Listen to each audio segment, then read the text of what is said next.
So good morning, dito pa rin tayo sa Transmaster Ming Lanilla. May tinotrouble tayo dito na Hyundai Elantra. So scan na natin. Oh, mabibrate ang makina. Panda rin natin. Yun, no?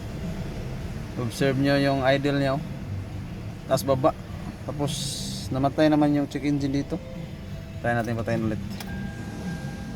Try natin panda rin. Ito yung check engine niya.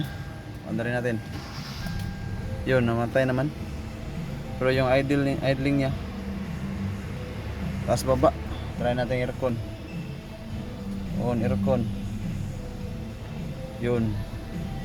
Nanginginig yung makina.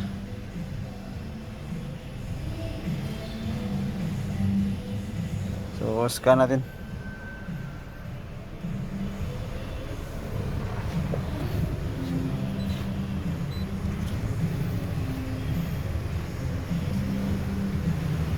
Dito muna tayo sa engine. Yun, no? Kurog-kurog yung kahimtang, oh.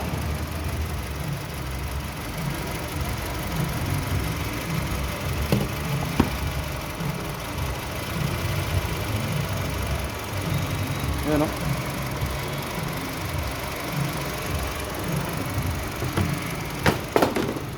So tingnan natin dito kung anong nabasa sa scanner.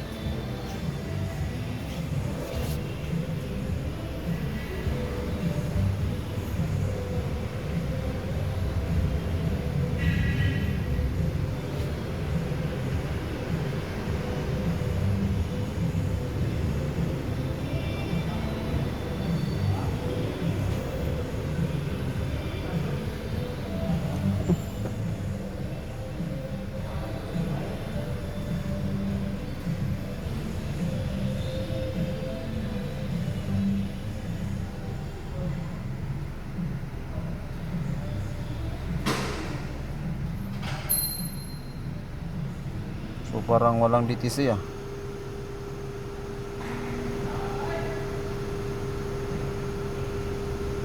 Kasi wala naman check engine, oh. Naka-under na yan.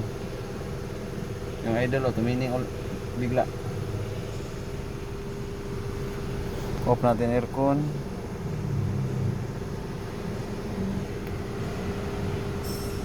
Walang DTC, ah.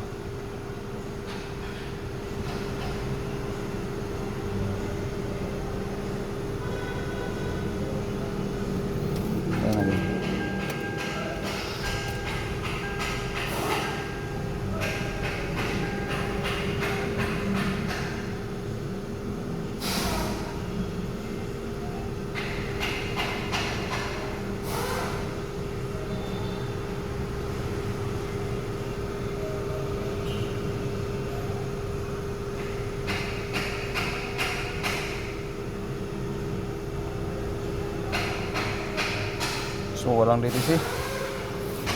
Kaya dito.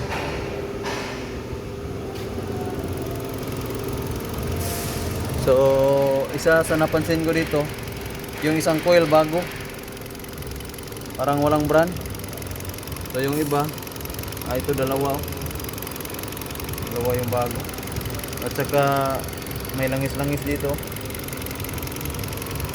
So titingnan ko to yung spark plug nito. Ayun, na-test na natin yun. Na-test na natin yung mga coil niya, lahat okay naman.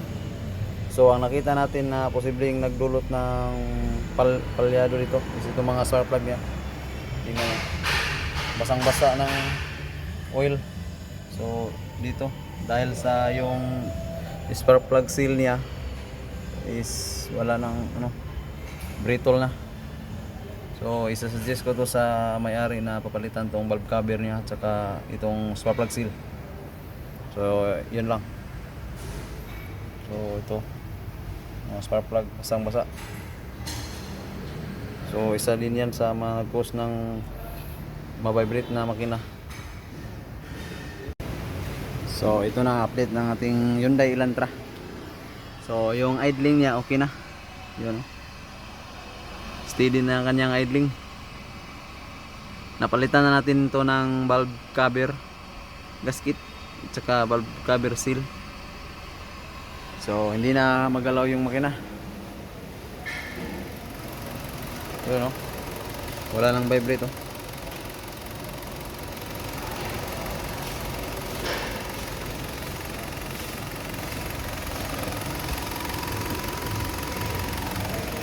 Pinong-pino ng andar.